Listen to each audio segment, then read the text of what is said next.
شام 3 август اساسگذاری صلح و وحدت ملی پیشوای ملت پرزیدنت جمهوری تاجیکستان محترم امومعلی رحمان با سفر دولتی وارد پایتخت ترکمنستان شهر اشخاباد شدند. در فرودگاه اشخاباد که با پرچم‌های تاجیکستان و ترکمنستان و صف‌های گارد فخری آراسته شده بود، سرور دولت تاجیکستان محترم امومعلی رحمان را نمایندگان والامقام ترکمنستان صمیمانه استقبال گرفتند.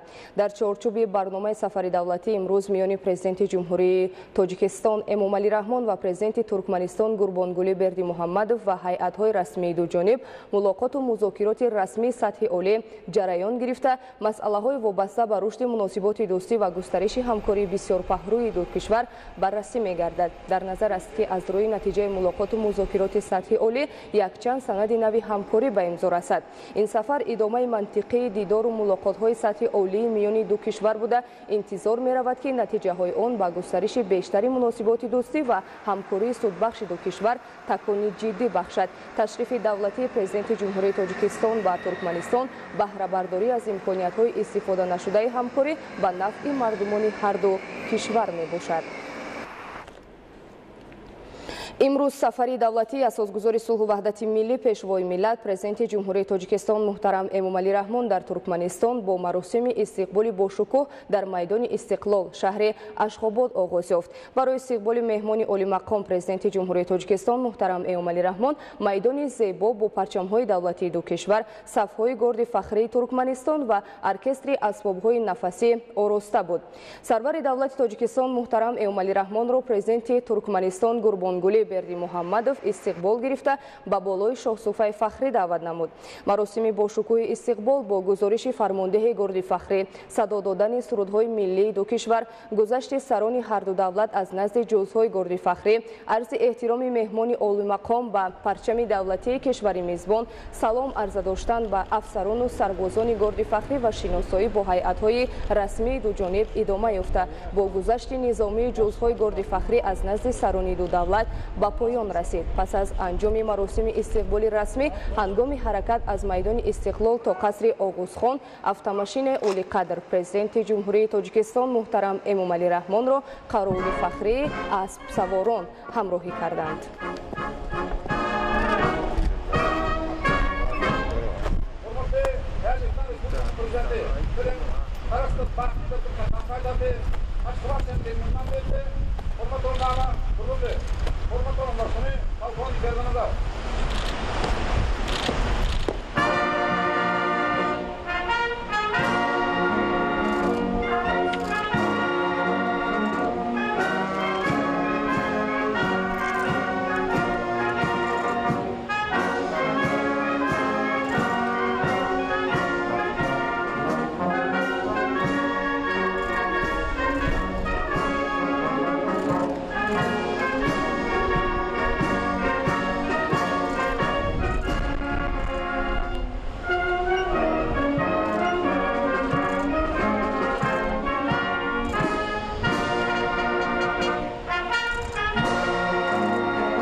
сельское хозяйство, заместитель председателя кабинета министров культуры, заместитель председателя кабинета нефтегазового, заместитель председателя кабинета. Помощник президента по вопросам зарубежных связей, министр промышленности и новых технологий, министр экономического развития и торговли, министр транспорта, министр культуры, посол Таджикистана в Туркменистане, председатель комитета по развитию туризма, председатель по делам молодежи и спорту, пресс-секретарь президента, директор государственного унитарного предприятия «Железной дороги».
Здравствуйте.